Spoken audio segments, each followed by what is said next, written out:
아청법 처벌 위기에 있다면 미성년자는 스스로 옳고 그름을 판단하거나 성적 자기결정권을 행사할 수 있는 능력이 부족하다고 하였습니다. 성장이 완료되지 않아 신체적 능력 역시 성인에 비해 부족하기 때문에 여러 측면에서 범죄에 취약한 특징을 가지고 있다고 하였는데요.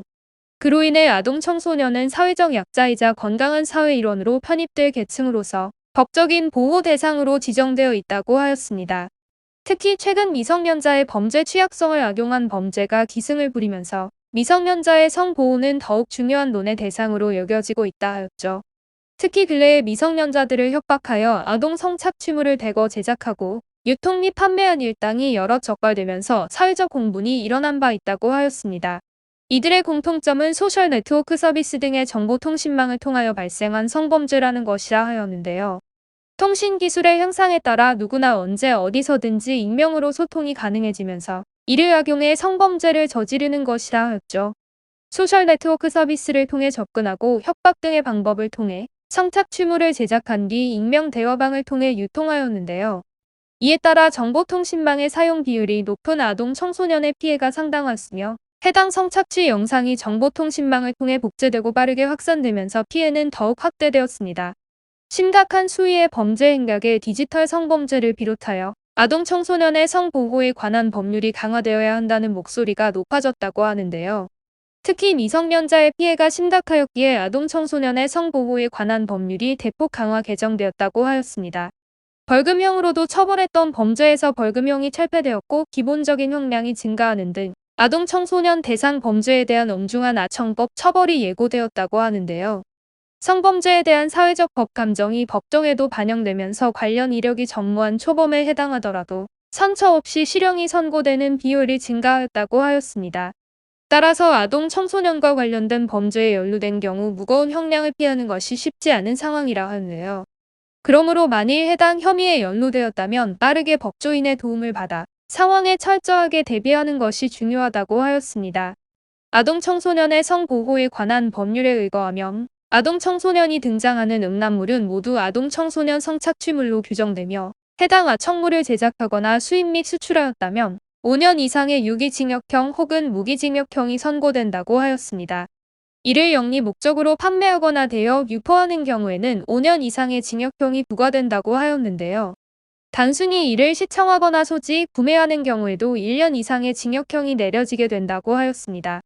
벌금형 없이 모두 실형이 선고되며 벌금형 이상의 처벌이기 때문에 보안 처분이 함께 내려지게 된다고 하였는데요.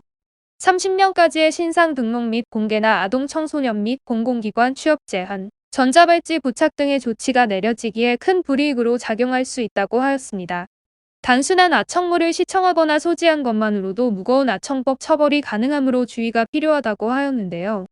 이때 아청물임을 알고 있는 상태에서 시청하거나 소지, 구매하는 행위에 대하여 혐의가 성립하기 때문에 아청물이라는 사실을 몰랐음을 입증한다면 혐의를 벗을 가능성이 있다고 하였습니다.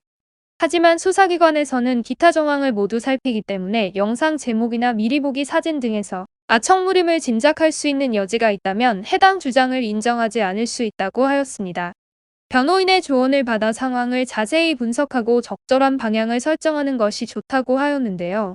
아동 청소년을 대상으로 성매매를 하는 경우 성매매 행위를 알선하거나 권유했다면 7년 이하의 징역형이나 5천만 원 이하의 벌금형이 아청법 처벌로 부과된다고 하였습니다. 이때 채무, 선불금 등의 수단을 이용하여 성매매를 알선하는 경우라면 위력을 통해 성매매를 알선한 것이므로 죄질이 더욱 나쁘다고 보아 5년 이상의 유기징역형이 부과될 수 있다고 하였는데요. 직접 성매수에 개입하지 않고 성매매가 이뤄지는 장소를 제공하거나 제공을 약정만 하는 경우에도 7년 이하의 징역형이나 5천만 원 이하의 벌금형이 부과된다고 하였죠. 아동 청소년의 성을 구매하였다면 1년 이상 10년 이하의 징역형 또는 2천에서 5천만 원의 벌금형 아청법 처벌이 부과된다고 하였는데요. 이 경우 최근 자신이 미성년자라는 사실을 숨기고 성인에게 접근하여 성매수를 유도하거나 그를 빌미로 협박해오는 사례가 증가하고 있어 억울하게 아청법 처벌 위기에 놓이는 경우가 많다고 하였습니다. 소셜 네트워크 서비스나 만남 앱 등에서 성인처럼 꾸민 사진과 나이로 활동하며 성매수를 유도하는 경우가 많다고 하였는데요. 이에 미성년자라는 사실을 모르고 성매수에 응하였다가 아청법 처벌을 받게 되는 경우가 증가하고 있다고 하였습니다. 성매수를 저지른 것은 사실이지만 성인이 상대라고 생각했기에 당혹감을 느끼는 경우가 많다고 하였는데요. 이 경우 법조인의 도움을 받아 상대방이 아동 청소년이라는 것을 알지 못했다는 사실을 증명할 수 있는 증거를 모아 대응하는 것이 필요하다고 하였습니다. 수사기관에서는 실제로 만났을 때 대화 등의 교류가 있었을 것이며 그를 통해 상대가 미성년자라는 사실을 알아채기 쉽다고 상정하고 있기 때문에 상대가 미성년자라는 사실을 몰랐다는 것을 인정하지 않을 가능성이 높다고 하였습니다. 때문에 사건 초기부터 법무법인을 통해 적절한 조력을 받고 사안에 대비하는 것이 필요하다고 하였는데요. 매우 무거운 처벌이 내려질 수 있는 사안이므로 초동 대응부터 철저하게 준비하고 대응하여 가능한 한 혐의를 소명하는 것이 중요하다고 하였습니다.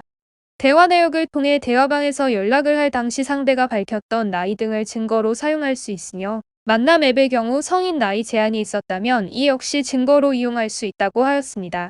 만약 혐의를 부인하기 어렵다면 참작될 수 있는 여러 양형 조건을 만족하여 기소유예 선처를 구해볼 수 있다고 하였는데요. 관련 경험과 법적 지식이 풍부한 법조인의 조언을 받으셔서 양형 사유를 만족하셔서 혐의를 소명하시고 선처를 받으시기 바랍니다.